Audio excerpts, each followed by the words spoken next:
오늘은 사랑장 8번째 말씀으로 악한 것을 생각하지 아니하며 라는 제목으로 함께 말씀을 나누고자 합니다. 악한 것을 생각한다. 여러분들 악한 것의 정의가 여러분들 스스로는 나름대로 뭐라고 정의를 하십니까?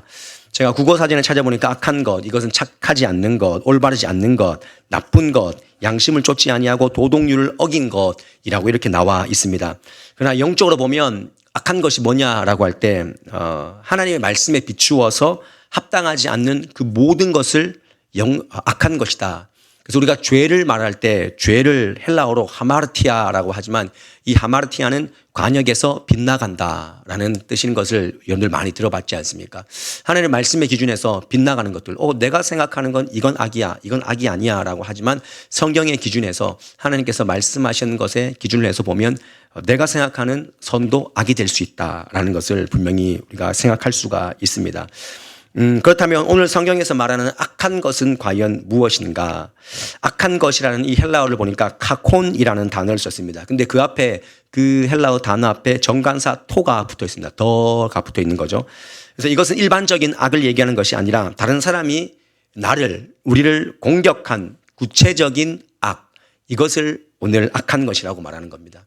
그러니까 우리가 다른 사람이 나에게 데미지를 준 그 감정들, 상한 그런 언어들, 그것을 내가 생각하고 있다면 그게 사랑이 아니다라고 말씀하시는 것이죠. 생각한다라는 이 단어의 헬라어가요, 로기제타이라는 이 단어를 썼는데 원래는 이 카운트, 세다, 계산하다 이런 뜻이 있습니다. 그러니까 잃어버리지 않기 위해서 장부에 기록하는 것, 이런 의미로 생각한다라는 의미가 있습니다. 영어 성경을 풀어보니까 사랑은 잘못에 대한 기록을 계속 간직하지 않습니다. 이런 뜻으로 성경을 써놓았더라고요. 공동 번역에는 앙심을 품지 않습니다. 라는 이런 뜻으로 또 풀어놓았습니다. 그런 거죠. 지난주 우리가 성내지 아니하며, 여러분 지난 한 주간 동안 그 성을 내는 걸 좀 자제하셨습니까? 맞닿아 있는 것 같습니다. 누군가가 성내었을 때 성을 냈지만 내가 거기에 대해서 저장해 두지 않는 것. 사랑은 그걸 저장해 두지 않는다는 것이죠. 정리하면 악한 것을 생각하지 아니하며라는 이 말은 다른 사람이 내게 악한 말이나 어떤 피해나 상처나 잘못에 대해서 내가 내 마음의 장부에 기록하지 않는 것입니다. 더 이상 생각하지 않는 것입니다. 정말 어렵겠죠, 여러분들. 이미 스크래치가 났는데, 이미 상처를 받았는데, 사랑하면 예수님의 사랑이 우리 안에 들어오면 그걸 생각하지 않는다는 것이죠. 타인이 나에게 준 그 악한 말 곱씹고 묵상하고 저장해 두지 않는다. 우리의 양심이 좀 뜨끔해지지 않습니까? 나는 다 기록해 놓고 있는데, 내가 그 사람이 이렇게 한 것 저렇게 한 것 내가 다 기록하고 있는데, 실제로 우리 모든 인간의 악이 여기서 시작되는 것이죠. 근데 이게 우리 인생사에 굉장히 최적화된 환경입니다. 그래서 실제로 남태평양의 폴리네시아 원주민들은 이게 굉장히 우리가 이해하기 쉬운 그들의 관습이 있는데, 누군가가 자기에게 잘못을 하면은 그가 잘못한 그 내용들을 잊지 않기 위해서 종이에다가 적어서 자기 집 앞에 문 앞에다가 다 붙여 놓는데요. 그리고 들어가면서 나가면서 누가 나에게 잘못한 것 계속 보는 거죠. 여러분 왜 그렇게 합니까? 드나들면서 잊지 않겠다. 내가 반드시 갚아주겠다. 라고 마음을 품는 거죠. 반대의 경우도 있습니다. 아프리카의 바벤바 부족이라는 그 부족은요, 누가 나에게 잘못을 하면, 어떤 사람이 타인이 내 자신 가운데 잘못을 하면 방금처럼 이 폴리네시아의 원주민들처럼 적어놓고 기억하는 것이 아니라 그의 장점과 선행을 공개하는 겁니다. 너에게 이런 장점이 있지 않냐, 너에게 이런 강점이 있지 않냐 하는 마음으로 공개적으로 칭찬을 하는 독특한 방식을 취합니다. 여러분들은 전자의 폴리네시아 원주민들입니까? 아니면 후자에 있는 아프리카 바벤바 부족입니까? 우리는 전자에 가까운 그런 사람들이죠. 이것이 인간의 본성입니다. 나에게 상처를 주고 잘못을 저지른 사람에게 미움의 마음을 품고 원한의 마음을 품는 것, 그리고 복수를 행하기도 합니다. 이것이 오늘 주님께서 말씀하시는, 주님께서 사도 바울 통해서 고린도 교회가 이렇게 만연한 그 분쟁과 소송과 악함과 나누어져 있고, 세상 소송이 들어와 있고, 남녀 간의 문제가 있고, 이런 문제 가운데 악한 것을 생각하지 아니한다. 이것이 사랑이다라고 말씀하시죠. 이러한 사회가 지속되면 어떤 결과가 났겠습니까, 여러분들? 악한 것을 계속 저장하고 생각하고 원한을 갚으려고 하는 그런 마음이 생긴다면 타인도 죽고 자기 자신도 파멸의 길로 갈 수밖에 없다는 것입니다. 복수는 복수를 하는 자와 복수를 당하는 자 모두에게 파멸인 것입니다. 사랑은 그래서 악한 것을 생각하지 않는다. 정말 힘들겠지만 내 마음에 흠집을 내고 나에게 손해를 끼친 그 사람의 그 감정 내가 스스로가 담지 않는다는 것. 그리고 용서의 영으로 덮어주는 것. 정말 어렵겠지만 누가 살기 위해서요? 여러분들이 살기 위해서입니다. 여러분들이 살기 위해서. 네가 사랑을 품어야 네가 사는 것이다. 오늘날 많은 그 매체나 드라마나 영화를 보면 복수 드라마, 복수극들이 굉장히 많이 있습니다. 통쾌함을 느낍니다. 그걸 보면서 아마 여러분들도 이런 생각을 할 겁니다. 야, 저런 짓을 한 사람이라면 나라도 가만두지 않겠다라는 그런 마음을 품기가 쉽습니다. 그래서 복수를 감행하고 결국 임무는 완수했지만 그 임무를 완수한 사람이 와, 속이 시원하다라고 하지 않고 본인도 스스로 목숨을 끊거나 굉장히 처절한 결말을 맞이하게 된다는 것을 우리가 영화를 통해서 많이 봅니다. 실제로 아마 그런 감정이 들 거예요. 물론 제가 지금 말하는 처벌이 필요한 사람에게 민형사법에 의해서 강력하게 처벌을 해야죠. 그러나 우리 안에 소소하게 들어오는 그 내 인생의 길에서 침체의 길로 빠지게 하고 상처를 주는 이런 관계 안에서 우리는 반드시 승리를 해야 됩니다. 따라서 우리가 하나님을 경외한다면 악을 사랑하지 말고 악에 동조하지 말고 항상 깨어서 기도함으로 말미암아 선에 속한 마음을 계속 간직하는 것. 악을 대항하고 악을 대항해서 우리가 선으로 승리하는 그 삶을 끝까지 살아내야 될 줄 믿습니다. 잠언서에 보면 20장 22절 말씀에 너는 악을 갚겠다 말하지 말고 여호와를 기다리라. 그가 너를 구원하시리라. 기다리라 라고 말합니다. 우리는 어떤 문제가 생기든 기도는 너무나 잘하지 않습니까? 근데 우리가 기도하고 인내하면서 기다리는 것이 굉장히 중요합니다. 우리가 이 대림절 기간은 주님의 오심을 기다리는 절기 아니겠습니까? 교회력으로는 교회력의 시작입니다. 그런데 또 달력으로는 12월 달에 와 있습니다. 교회력은 시작인데 달력으로는 마지막이다. 그러니까 기다리는 것이 신앙의 처음이고 마지막이라는 것을 알면 되는 것입니다. 우리는 인생의 3기를 잘 압니다. 신앙인들은 기대하고 기도하고 마지막은 기다리는 것입니다. 우리는 기대하면서 기도하면서 기다리지를 못합니다. 신앙의 끝판왕은요, 기다리는 것입니다. 그래서 악함에 대해서도 기다려주는 거죠. 내가 성급하게 복수하고 성급하게 대항하는 것이 아니라 악을 뿌리는 사람은 처음에는 잘 되는 것 같지만 결국 하나님께서 갚으시고 하나님 손으로 해결하신다 하는 마음만 가지고 있으면 아까 전에 잠언서에 말씀하신 것처럼 그가 너를 구원하시리라. 우리 스스로가 피를 묻히고 우리 스스로가 사랑을 저버리는 그런 성도의 삶을 살지 않아야 됩니다. 그러면 이런 선한 마음을 가지고 승리한다는 것은 과연 어떤 태도일까? 우리가 신앙의 선배들에게서 좀 배우기를 원하는데 우리 주변에 찾을 수 있습니다. 여러분이 잘 알고 있는 미국의 16대 대통령 링컨은 그를 집요하게 괴롭히는 스탠턴이라는 사람 그 반대편에서 링컨은 공화당이었지만 스탠턴은 민주당이었죠. 그래서 아주 막 격하게 비판을 하고 막 신문상에 또 방송상에 이런 격한 논설을 막 내뿜기도 했습니다. 스탠턴은 언제나 링컨을 집요하게 수모와 모욕으로 빠뜨리는 그런 인물이었습니다. 그래서 링컨을 저질적이고 교활한 어릿광대다. 그리고 오리지널 고릴라다. 그에게 별명을 고릴라라고 막 붙여줍니다. 그래서 이렇게 얘기합니다. 여러분, 고릴라를 보기 위해서 아프리카까지 갈 이유가 없습니다. 일리노이주 스프링필드에 가면 고릴라를 볼 수 있습니다. 이런 얘기까지 했습니다. 이것이 바로 스탠턴이었습니다. 왜냐하면 그 정치적인 고향이 링컨의 정치적인 고향이 일리노이주 스프링필드 아니겠습니까? 근데 이 모든 이 수모와 모욕에도 불구하고 링컨은 대꾸하지 않았다는 것입니다. 심지어는 그가 대통령이 되었을 때 내각을 구성하면서 요직 중에 하나인 국방부 장관을 스탠턴에게 줬습니다. 참모들이 다 반대했습니다. 그는 대통령을 모욕했고 수모를 안겨준 정적입니다. 어떻게 그에게 그 장관 자리를 내어줄 수 있습니까? 링컨이 이때 이렇게 말합니다. 이제 그 사람은 적이 아닙니다. 나에게 적이 없어졌으니 나도 좋고 그가 나를 돕게 되었으니 나도 그 사람에게 도움을 받아서 너무나 좋습니다. 내가 잃은 것은 없습니다. 그리고 링컨이 정말 유명한 말을 남겼는데 이런 말을 했습니다. 적을 없애는 가장 좋은 방법은 적을 친구로 만드는 것이다. 이걸 해석하면 여러 가지 분분하겠지만 대항하지 않았다는 것이죠. 자기가 그 악한 것을 묵상하면서 그에게 반응하지 않았습니다. 링컨처럼 악을 선으로 갚을 수 있다면 얼마나 좋겠습니까? 그래서 스탠턴이 나중에 링컨이 암살당했을 때 이런 얘기를 합니다. 이곳에 온 세계가 지켜보았던 사람 중에서 가장 위대한 지도자가 누워있다. 이렇게 얘기를 해주지 않습니까? 이런 드라마틱한 삶 굉장히 어렵죠. 우리가 이렇게까지 정적을 직무 삼는 것까지 우리가 물론 이까지 가야 되겠지만 우리가 이것까지 안 간다 할지라도 사무엘하 16장 5절에서 13절까지 말씀해 보면 다윗과 그 사울가에 있는 원래 사울은 다윗을 계속 죽이려고 했지 않습니까?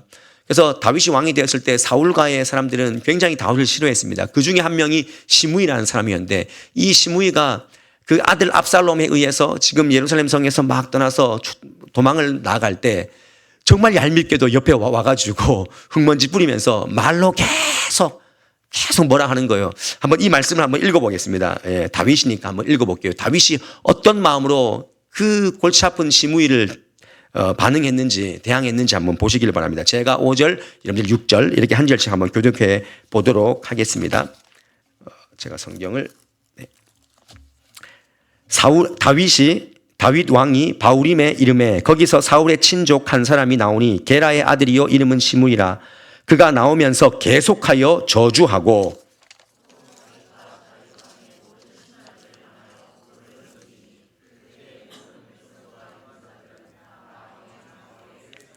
시므이가 저주하는 가운데 이와 같이 말하니라. 피를 흘린 자여 사악한 자여 가거라 가거라.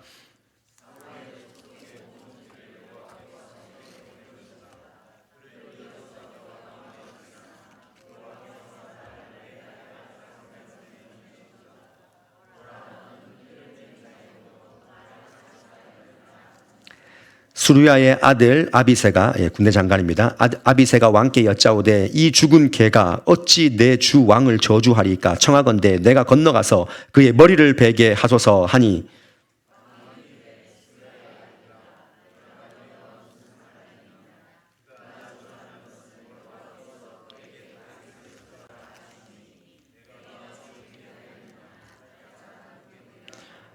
또 다윗이 아비새와 모든 신하들에게 이르되 내 몸에서 난 아들도 내 생명을 해하려 하거든 하물며 이 베냐민 사람이랴.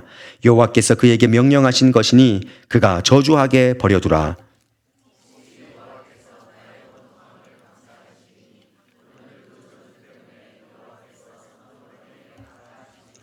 함께요.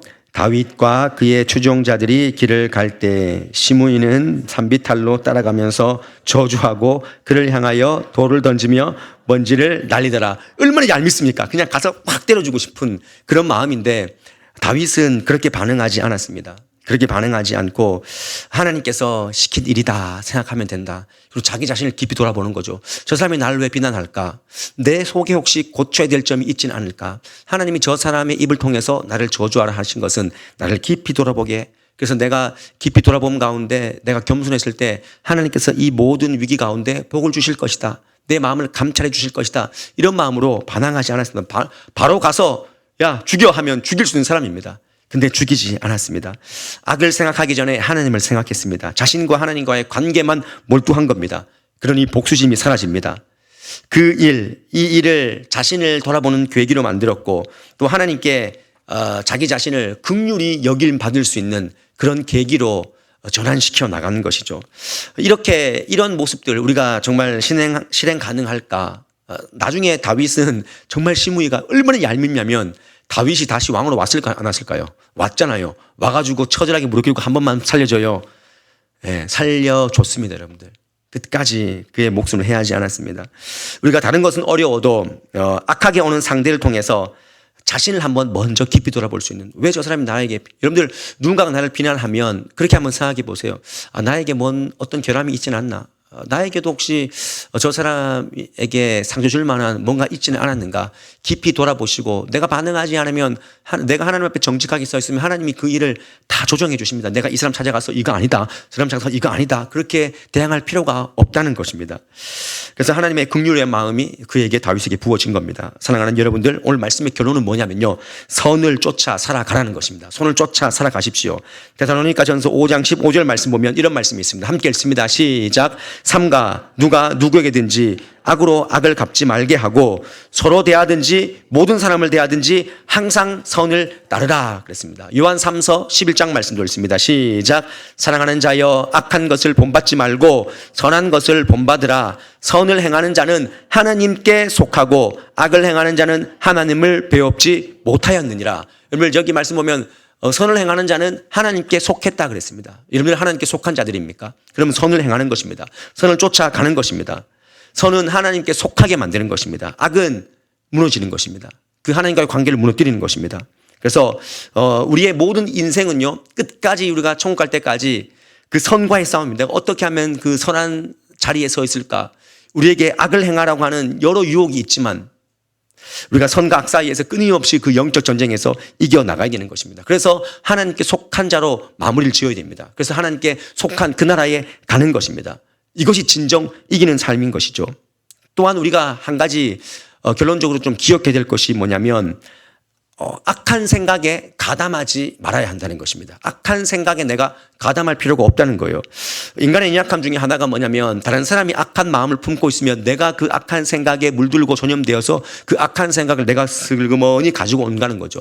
제3자가 누군가가 제3자를 막 비방하고 있을 때 내가 듣지도 말고 그걸 잃어버리고 저장하지도 않아야 되는데 야 그런 것 같아 하면서 내 마음에 막 되새깁니다. 그리고 그 다음 사람을 봤을 때 그 욕하던 그 사람을 봤을 때 그에게 선입견이 생기는 것이죠.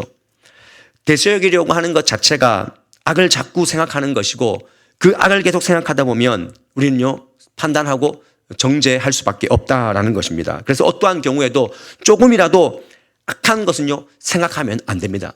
내 마음 가운데 사단이 악한 마음을 막 주입시킬 때 그걸 끌어내야 되는 거죠. 여러분들은 오늘 인생 가운데서 삶 가운데서 누가 여러분들에게 상처 준 그런 말들, 뭔가 뉘앙스가 좀 이상한 그런 말들이 있습니까? 여러분 개념치 마십시오. 저장하지 마십시오. 그것이 바로 악한 것을 생각하는 사랑의 반대길로 가는 그런 길이라는 사실을 기억하십시오. 그래서 잠언서 8장 13절 말씀 보면 여호와를 경외하는 것이 악을 미워하는 것이라 나는 교만과 거만과 악한 행실과 패역한 입을 미워하느니라 이렇게 말씀하고 있습니다. 사랑하는 여러분들 모든 우리가 고린도전서 13장에 있는 사랑의 속성 15가지를 쭉 보면서 모든 사랑의 결론은 결국 예수 그리스도 아니겠습니까?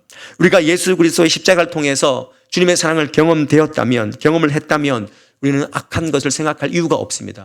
형제의 죄에서, 형제의 잘못에 대해서 우리의 모든 수많은 정말 주홍빛보다 더 붉은 더 시커먼 그 죄를 우리가 간직하고 있지만 주님께서는 그분의 피를 흘려주셔서 우리를 다 용서해 주셨습니다. 그래서 우리는 이웃의 허물에 대해서 기억하고 저장하는 것이 아니라 넉넉한 마음으로 선한 마음으로 우리는 그 삶 가운데서 선을 행해야 될 줄 믿습니다. 특별히 여기에 인생들 가운데서 좀 지금 불편한 감정들 올 한 해 처리해야 될 그런 마음들이 있다면 여러분들이 잘 솎아낼 수 있기를 주님의 이름으로 간절히 축원을 드립니다. 우리는 선해야 됩니다. 선에 속하는 자가 되어야 될 줄 믿습니다. 주님이 우리에게 선하시게 행하셨기 때문에 우리 또한 선해야 됩니다. 그래서 제가 에베소서 4장, 고린도서 그리고 잠언서 말씀을 4절을 쭉 읽어드릴 거예요. 그냥 들으시면 됩니다. 여러분 이 말씀을 들으시면서 하나님의 마음은 또 사랑의 마음은 남을 기쁘게 하는 것을 기쁘게 되는 것이 바라는 것이지 다른 사람에 대해서 저 사람이 나쁘게 되었으면 좋겠다. 이 마음을 간직하는 것이 아니다라는 것을 반드시 기억하시고 악한 자리에 서지 말고 선한 자리에 서시는 여러분들 되시길 바랍니다. 에베소서 4장 22절 말씀 서로 친절하게 하며 불쌍히 여기며 여러분들 그리고 서로를 용서하기를 하나님이 그리스도 안에서 너희를 용서하심 같이 하라 그랬습니다. 귀 있는 자는 아멘 할지어다. 귀가 없나 보네요. 골로새서 3장 13절 말씀 누가 누구에게 불만이 있거든 서로 용납하여 피차 용서하되 주께서 너희를 용서하신 것 같이 너희도 그리하라. 아멘. 잠언서 10장 12절 말씀 미움은 다툼을 일으켜도 사랑은 모든 허물을 가리느니라. 아멘. 마지막입니다. 잠언서 17장 9절 말씀 허물을 덮어주는 자는 사랑을 구하는 자요 그것을 거듭 말하는 자는 친한 일을 이간하는 자니라 이렇게 말합니다. 허물을 덮어주는 자는 사랑을 구하는 자고 그걸 계속 거듭해서 말하는 자는요 이간질하는 자다. 우리가 잘못을 계속 들추면 못합니까? 덮어주고 사랑을 구하는 자, 이런 자가 될 수 있기를 주님의 이름으로 간절히 축원드립니다. 우리는 오늘 이 찬양으로 마무리를 했으면 좋겠어요. 어떤 찬양이냐면 하나님이 우리를 만드셨어요. 여러분들, 하나님이 우리 생각을 아신대요. 그리고 하나님은 우리가 이 고린도전서 13장의 말씀을 따라갈 때 너무나 어렵다는 걸 알거든요. 알기 때문에 내가 너를 만들어가지 네가 어떻게 스스로 만드냐, 이런 마음으로 우리를 보시는 거죠. 우리가 주님의 자비를 생각하십시다. 주님께서 우리에게 행하신 그 넉넉한 일들만 생각하신다면 우리는요 하나님을 닮아갈 수 있는 것입니다. 우리 이 찬양하시면서 주님의 성품을 나에게 부어주시옵소서. 우리 그런 마음으로 찬양합시다.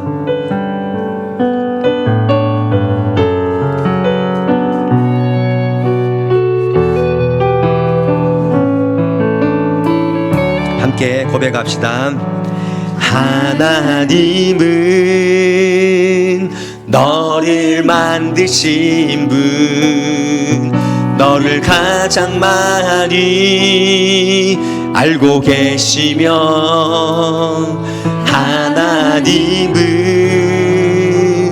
너를 지키시는 분, 너를 가장 깊이 이해하신단다. 하나님은 너를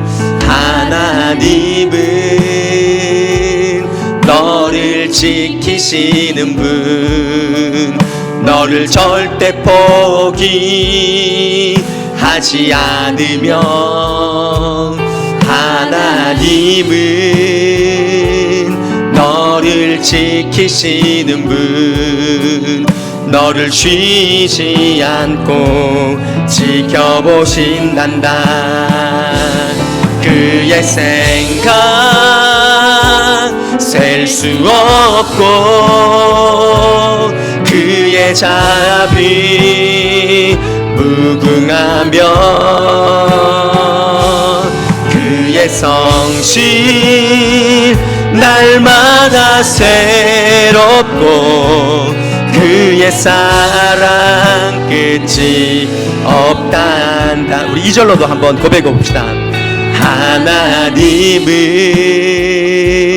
너를 원하시는 분, 이 세상 그 무엇 그 누구보다